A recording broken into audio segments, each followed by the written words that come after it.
Okay, today I'm going to be doing an unboxing for the Tyranid Dimachaeron from Forge World Model. And just to give a brief explanation, some of you might be wondering, well, what is a Tyranid Dimachaeron? It's not in the Tyranid rulebook, or it's not even the Leviathan. Never heard of such a thing, but for some people that actually know, Forge World makes expansions, and Forge World is basically Games Workshop, but it's a different distributor.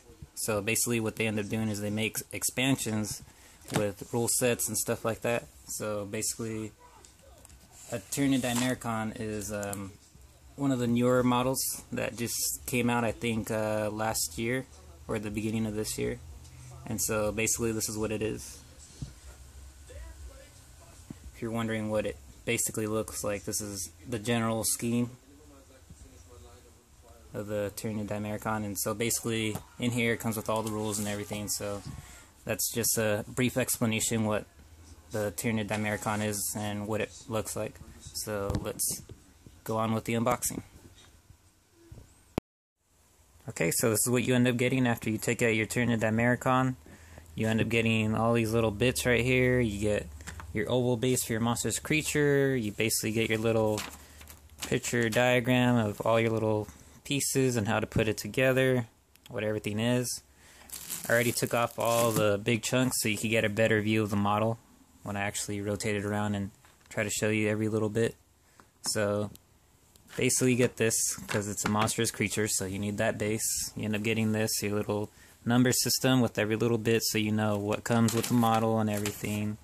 What is it supposed to look like, where your piece goes where and there and everything. So basically this is what it ends up looking like.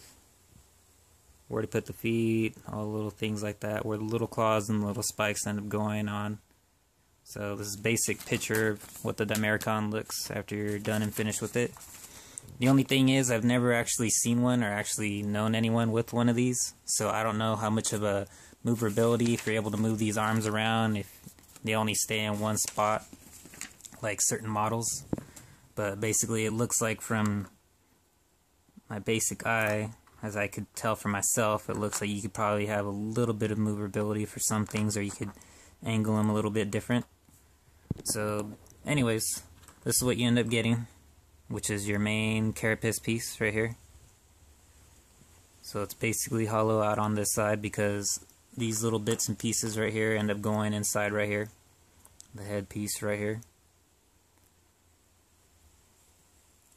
So this is how the carapace basically looks from the back.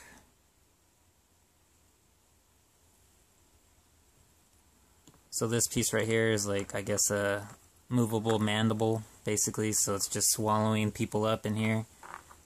This is the basically like a neck bone piece that goes basically on top of that piece. Right here you have the tongue, little claws and hooks. Right here is the tail. Comes in two pieces. So as you can see, it has little carapace running all along the back, and it has a lot of bone pieces.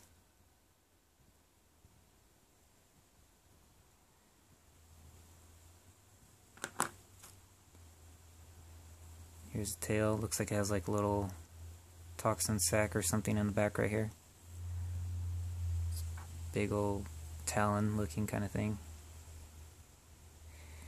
See if we get it to refocus. So that's that piece. Right here you have the upper jaw, the head, basically. So looks pretty nice, everything. Here's a lower jaw right here, and then you have basically the little absorbent sac for when it digests its food, or your enemies. So here's one of the arms, basically. So how this ends up working, one of these connects into right here, so it basically sticks out. And then you have these little pieces which actually go into the back right here. I don't know if you could actually see it that well. But basically a lot of little spikes and a lot of little blades on this monstrous creature.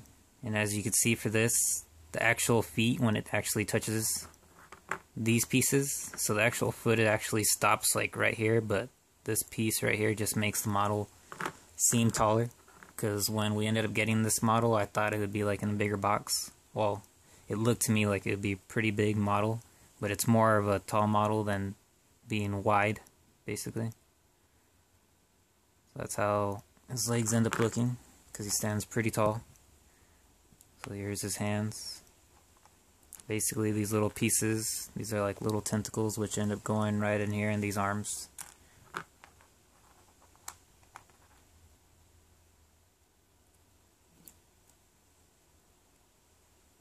But either way, came out to a nice looking model.